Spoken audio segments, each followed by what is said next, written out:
नमस्ते, मैं पल्लवी हूं और आप भारत एक नई सोच देख रहे हैं। दिल्ली के राजेंद्र नगर इलाके में तमाम कोचिंग संस्थानें हैं, उसी में से एक कोचिंग है रॉ कोचिंग सेंटर। इस कोचिंग सेंटर ने 3 मासूमों की ज़िंदगी ले ली है। इस कोचिंग सेंटर की लापरवाही की वजह से 3 परिवारों का सपना टूट गया और 3 बच्चों की मौत हो गई, जान चली गई। क्या है पूरा मामला, तो आपको बताते चले कि शुक्रवार की शाम 6 बजे के आसपास, 6:35 के आसपास बरसात का पानी इकट्ठा होता है और जिस पानी इकट्ठा होने की वजह से उस कोचिंग सेंटर की बेसमेंट में कुछ बच्चे पढ़ाई कर रहे थे। वो जो पानी है, बरसात का पानी, वो बेसमेंट के अंदर घुस जाता है और बेसमेंट के अंदर घुस जाने के बाद जो बच्चे अंदर होते हैं वो बाहर नहीं निकल पाते हैं, जिसकी वजह से 3 बच्चों की मौत हो जाती है। कुछ बच्चे निकल गए, कुछ जो फंस गए, उसमें से 3 जो है वो अब इस दुनिया में नहीं हैं। अब बहुत से बच्चे जो अभी दिल्ली में प्रोटेस्ट कर रहे हैं, उनका ये कहना है कि 3 बच्चे नहीं, इनकी संख्या अधिक है, लेकिन क्योंकि मीडिया रिपोर्ट में 3 का जिक्र किया गया है, इसलिए हम भी 3 ही मानकर चल रहे हैं। लेकिन जो अभ्यर्थी हैं, जो स्टूडेंट हैं, उनका ये कहना है कि कुछ आंकड़े छुपाए जा रहे हैं, आंकड़े अधिक हो सकते हैं।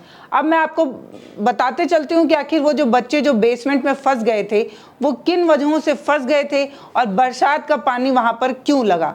तो जो अभ्यर्थी हैं, उनका ये कहना है कि वो जो इलाका है, वहाँ पर अमूमन थोड़ी सी बारिश में भी बरसात का काफ़ी पानी लग जाता है, हर बार वहाँ पर पानी लग जाता है।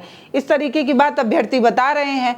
और ये जो कोचिंग है रॉ कोचिंग सेंटर, ये जो बेसमेंट में लाइब्रेरी चला रहा था, अब जानकारी ये आई है कि वो जो बेसमेंट जिसमें ये लाइब्रेरी चल रही थी, दरअसल उनको वहाँ पर स्टोर रूम बनाने की अनुमति मिली थी, लेकिन लापरवाही की वजह से या धनुगाही की वजह से बच्चों की ज़िंदगी लीलता हुआ ये कोचिंग जो है वो वहाँ पर लाइब्रेरी चला देता है। अब लाइब्रेरी क्योंकि सड़क से काफ़ी नीचे होती है, या ये समझ लीजिए कि सड़क पर काफ़ी पानी होता है और एक शीशे की दरवाजे से उस पानी को रोकने की कोशिश होती है। अब जो लाइब्रेरी होता है, उसका दरवाज़ा जो होता है वो शीशे का होता है और कोई दूसरा दरवाज़ा निकलने का होता ही नहीं है। एक ही दरवाज़ा है जो एंट्री है, जो एग्ज़िट है। अब ऐसे में क्या होता है कि वहाँ पर एक बायोमेट्रिक थंबप्रिंट लगाया जाता है। एक मशीन होती है जिस पर आप अपना थंब ऐसे प्रेस करते हैं, तब दरवाज़ा खुलता है। वो बायोमेट्रिक लगा होता है उस लाइब्रेरी के दरवाजे पर। अब ऐसे में जब बरसात का काफ़ी पानी जो है वो अंदर घुस जाता है, जो अभ्यर्थी, उनका बताना है कि 3 मिनट के अंदर पूरा पानी लबालब भर गया। जो बच्चे निकलने की कोशिश कर रहे थे, उनको भी काफ़ी कठिनाई हो रही थी क्योंकि पानी का बहाव काफ़ी तेज़ था और ऐसे में जो है वो उनको रस्सी के सहारे निकाला गया।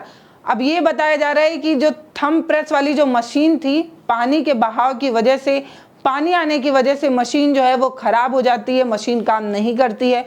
और दूसरा ये कि पानी का बहाव इतना तेज़ था कि अंदर जितने भी लाइट की जितनी भी चीज़ें थी, उनमें शॉर्ट सर्किट हो जाता है और लाइट जो है वो कट जाती है। तो ले देकर मशीन जो है वो काम नहीं करती है, दरवाज़ा नहीं खुल पाता है। इस वजह से बच्चे जो है वो नहीं निकल पाए और इस वजह से इतना बड़ा हादसा जो है वो सामने आया। 3 बच्चों की ज़िंदगियाँ चली गई। अब कुछ लोगों का ये बताना है कि सड़क पर पानी का बहाव काफ़ी तेज़ था, उसके बाद कुछ गाड़ी थी जो ओवर स्पीड से आ रही थी। गाड़ी जो है वो टर्न लेने की कोशिश करती है और जब गाड़ी टर्न लेती है तब पानी का बहाव तेज़ हो जाता है और पानी के बहाव की वजह से शीशे पर फोर्स पड़ता है और शीशा फूट जाता है, जिस वजह से उस पूरे लाइब्रेरी में जो है वो पानी भर जाता है। ये वो किस्सा है जो मैं आपको बता रही हूँ। लेकिन इसमें जो लापरवाही है वो किसकी है, आखिर किसकी वजह से जान गई, कौन है जिम्मेदार, यही तय नहीं हो पा रहा है, जिसको लेकर अभ्यर्थी लगातार जो है वो आंदोलन कर रहे हैं। ये आंदोलन की संख्या बढ़ती जा रही है, इसमें बच्चों की संख्या, अभ्यर्थियों की संख्या काफ़ी बड़ी है और जो नाराज़ अभ्यर्थी हैं उनकी मांग सिर्फ यही है कि जवाबदेही तो तय हो। हमारे जान के साथ लापरवाही हर बार की जाती है और आप सभी को पता है कि ये तैयारी करने वाले बच्चे कितने मुश्किल हालातों में तैयारी करते हैं, एक छोटे तंग कमरे में कैसे दिन रात मेहनत करके पढ़ाई करते हैं। मैं आपको इसमें एक परिवार का किस्सा भी सुनाऊंगी जिस बच्ची की ज़िंदगी अब नहीं है, जो अब इस दुनिया में नहीं है, उस परिवार के बारे में बताऊंगी। लेकिन सबसे पहले हम बात करते हैं कि लापरवाही किसकी वजह है, किसकी वजह से गई है 3 मासूम बच्चियों की जान। क्या नगर निगम की लापरवाही है? हर बार मॉनसून की शुरुआत होने से पहले, बरसात की शुरुआत होने से पहले साफ सफाई की जिम्मेदारी नगर निगम पर आती है।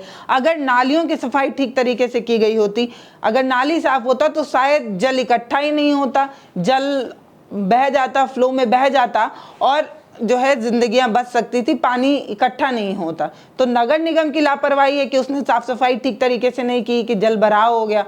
और अभ्यर्थियों का ये तक बताना है कि पानी नाली का था, इतना गंदा था, एक तो अंदर की सारी लाइट कट गई थी, कुछ दिख नहीं रहा था, फिर गंदा पानी होने की वजह से भी कुछ दिख नहीं रहा था, कोई दूसरा एग्जिट पॉइंट भी नहीं था। तो ये सारी लापरवाही जो है वो थी। तो नगर निगम की लापरवाही है कि उसने साफ सफाई ठीक तरीके से नहीं की, जिसकी वजह से जल एकत्रित हो गया।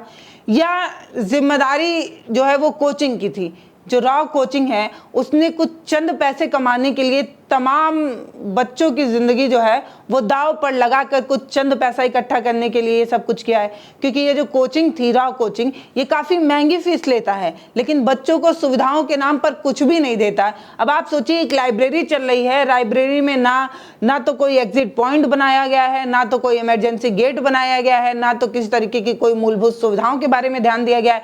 ये कैसी लाइब्रेरी है?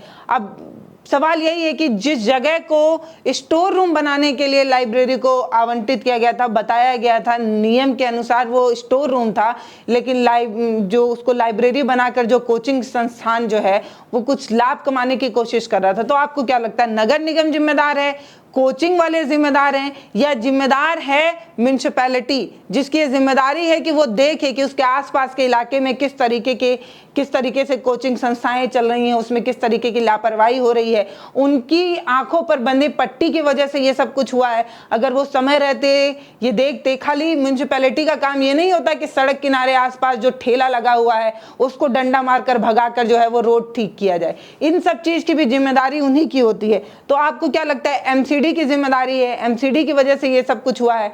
तो ये 3 लोग हैं जिन पर जिम्मेदारी जो है वो टाली जा रही है। कुछ लोग बता रहे हैं कि एमसीडी की लापरवाही है, एमसीडी को ये देखना चाहिए था, और कुछ लोग कह रहे हैं कि कोचिंग मालिक जो है वो इस तरीके का काम कर रहा था। तो जिम्मेदारी एक दूसरे पर टाली जा रही है। तो जब इस तरीके का हादसा हो जाता है तब एमसीडी की नींव टूटती है, और अब वो दिल्ली के तमाम जगहों पर, जैसे राजेंद्र नगर इलाका है और जो इलाका है जहाँ पर कोचिंग संस्थानें हैं, वहाँ पर जाकर ये देखने की कोशिश कर रहा है कि बेसमेंट में कहीं लाइब्रेरी तो नहीं चल रही। और इस तरीके के छापे में 13 ऐसे इंस्टीट्यूट पाए गए हैं जिसके बेसमेंट में लाइब्रेरी चल रही थी। उन सभी को सील कर दिया गया है, बंद कर दिया गया है, और ये जो रॉ कोचिंग है उसको भी अब बंद कर दिया गया है। अब लेकिन सबसे बड़ा सवाल यही है कि 3 वो बच्चे जिनके आंखों में सपने थे, परिवार वालों को उम्मीदें थी, किसकी लापरवाही की वजह से उनकी जिंदगियां गई?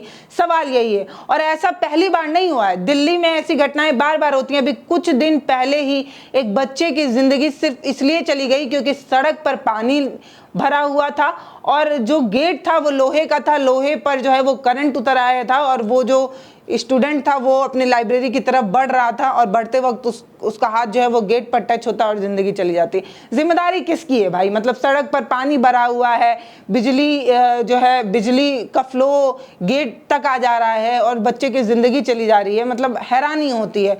वो जो अभ्यर्थी था वो गाजीपुर का था, 2 बहनों का एकलौता भाई था, और वही परिवार की उम्मीद थी, वही परिवार की लाठी थी, वो छिन गई। जिम्मेदारी किसी पर नहीं आई, और अभी भी जांच ही चल रही है, पता करने की कोशिश हो रही है कि किसकी वजह से हुआ। और अभी जो मैं आपको किस्सा बता रही हूँ इसमें 3 अभ्यर्थियों की जिंदगी खत्म हुई है, जिसमें से एक अंबेडकर नगर की है, दूसरी बिहार के औरंगाबाद की है। 2 लड़कियां हैं, दोनों लड़कियों के माता पिता जो हैं वो यही सोचकर उसको आगे पढ़ा लिखा रहे होंगे कि बच्ची अपने पैर पर खड़ी हो जाएगी तो शायद अपने परिवार की भी और अपनी ज़िंदगी भी बेहतर चला पाएगी। लेकिन किसको पता था कि ज़िंदगी की रक्षा और ज़िंदगी को बेहतर बनाने की जिम्मेदारी जिसके ऊपर है वही भक्षक बने हुए वहाँ कोचिंग संस्थानों में लाखों लाख रुपए की फीस लेने के बाद बच्चों को मूलभूत सुविधाएं नहीं दे रहे हैं। अब मैं आपको बताती हूँ, ये जो रॉ इंस्टीट्यूट है, जो रॉ कोचिंग है, इसका जो फीस है वो आप सुनेंगे तो आपको हैरानी होगी। ऑफलाइन इसकी फीस जो है वो 1,75,500 रुपए है। मतलब आप सोचिए, एक बच्चे को पढ़ाने के लिए इंस्टीट्यूट 1,75,500 रुपए ऑफलाइन का लेता लेता है। और अगर आप इनका यही कोर्स ऑनलाइन लेते हैं तो 95,500 रुपये जो है आपको देने पड़ते हैं, मतलब 1 लाख में 500 रुपये कम, इतनी इनकी फ़ीस है। ये अभ्यर्थियों से इतनी फ़ीस लेते हैं ताकि ये एक IPS बना पाएँ, एक कलेक्टर बना पाएँ, एक DM बना पाएँ। लेकिन सबसे बड़ी बात यही है कि ये जो कोचिंग संस्थानें हैं वो जो बच्चों को मूलभूत सुविधाएं देनी चाहिए वो नहीं दे पा रहे। मतलब कोई एग्ज़िट का कोई रास्ता नहीं बना रहे हैं। और जो आपको भी पता था कि वो इलाका जो है वहाँ पर पानी लगता है, तो पानी बहने के लिए तो कम से कम कुछ व्यवस्था होनी चाहिए थी। ये सोचना तो चाहिए था कि हो ना हो अगर कभी पानी यहाँ पर आ जाएगा तो पानी बहेगा कैसे। पानी निकासी की कोई व्यवस्था कोचिंग के अंदर भी नहीं थी, कोचिंग में कोई दूसरा दरवाजा भी नहीं था। बायोमेट्रिक लगाकर एक तरीके से और परेशानी जो है वो वहाँ पर क्रिएट की गई या हो गया। तो ये वो बड़ी गलतियाँ जो है वो इस कोचिंग की तरफ से सामने आती है।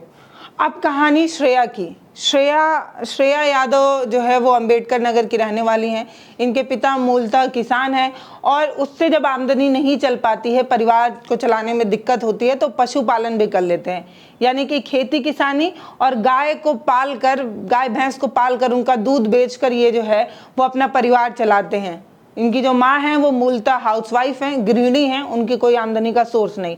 तो किसान पिता लाखों लाख फीस देकर अपने बच्ची की ज़िंदगी बेहतर बनाने के लिए उसको दिल्ली भेजता है। लेकिन उसे क्या पता था कि जिसे वो अधिकारी बना रहा है उसकी ज़िंदगी ही अब नहीं बचेगी। इस तरीके की चिंता, इस तरीके का सवाल।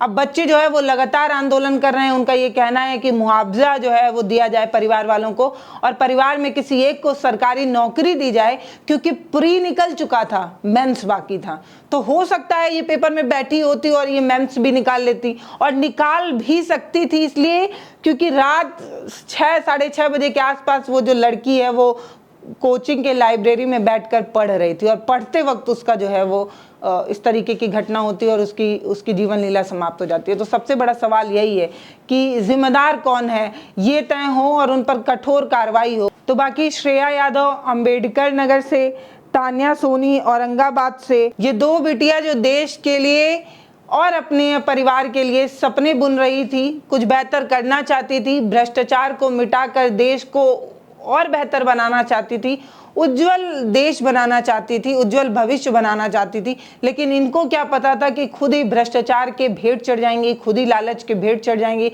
कुछ चंद पैसे कमाने के लिए ये कोचिंग संस्थान इस तरीके की लापरवाही करते हैं, जिसकी वजह से इस तरीके की बड़ी घटना जो है दिल्ली के राजेंद्र नगर से देखने में सामने आई है। बाकी आपको क्या लगता है कि दिल्ली के राजेंद्र नगर में ये जो हादसा हुआ है उसके लिए जिम्मेदार कौन है? कोचिंग संस्थान वाले जिम्मेदार हैं, MCD जिम्मेदार है? उसको देखना चाहिए था कि अगर उसने स्टोरेज के लिए दिया हुआ है, स्टोर रूम बनाने के लिए दिया हुआ है, तो वहाँ लाइब्रेरी कैसे चल रही है? क्या उस कुछ चंद पैसे लेकर इस तरीके के काम को करने दिया जा रहा था? आंख बंद इसलिए किया गया था क्योंकि मोटी रकम मिल रही थी, या लापरवाही थी? ये सब कुछ, या आपको लगता है नगर निगम जिम्मेदार है, उसने ठीक से सफाई नहीं की? कमेंट सेक्शन में हमें लिखकर ज़रूर बताइएगा। बाकी जो अभ्यर्थी अभी दुनिया में नहीं है, भगवान उनकी आत्मा को शांति दें और इस तरीके की घटना दोबारा ना हो, इसके लिए हमें जाग जाना चाहिए। मुझे पता है कि इस तरीके के कंटेंट में व्यूज़ नहीं आते हैं, इस तरीके के कंटेंट को आप देखना नहीं चाहते, क्योंकि जब तक अपने परिवार का कोई नहीं खोता है, अपना कोई नहीं खोता है ना, तब तक हमारी आंखें नहीं खुलती हैं, तब तक हमें फ़र्क नहीं पड़ता, तब तक हमें एंटरटेनमेंट चाहिए, मनोरंजन चाहिए। और जब ऐसा कुछ हो जाता है, अपने परिवार के किसी के साथ हो जाता है ना, तब हमें बहुत दुख होता है, तब हमारी आंखें खुलती हैं। लेकिन अफसोस तब तक बहुत देर हो चुकी रहती है और तब तक कोई अपना जा चुका रहता है। तो सबसे बड़ी सवाल यही है कि जो मजबूत मुद्दे हैं, जो गंभीर मुद्दे हैं, उस पर आपको जाग जाना चाहिए और उस पर आपको एक्टिविटी दिखानी चाहिए। स्क्रॉल करके भगा देने से कुछ नहीं होता है। स्क्रॉल करके भगाने से आज 3 है, कल 30 होंगे, इस तरीके की घटनाएं और होती रहेंगी। तो जिम्मेदारी जिन पर है, जिस तरीके के गंभीर मुद्दे हैं, उस पर आपको भी एक्टिव होना चाहिए, सवाल पूछना चाहिए कि क्यों हो रहा है इस तरीके की घटनाएं। लाखों रुपए देने के बाद भी हमारे बच्चे सुरक्षित क्यों नहीं है भाई? मतलब आप सोचिए कि एक माता पिता लाख रुपए दे रहा है ताकि उसका बच्चा अच्छी पढ़ाई कर सके, अपना भविष्य बना सके। वही कोचिंग जो भविष्य बनाने के लिए लाखों रुपए ले रहा है, वही जिंदगी खा जा रहा है। तो सवाल नहीं होना चाहिए क्या? नमस्ते, मैं पल्लवी हूं, आप भारत एक नई सोच देख रहे हैं। बहुत बहुत धन्यवाद।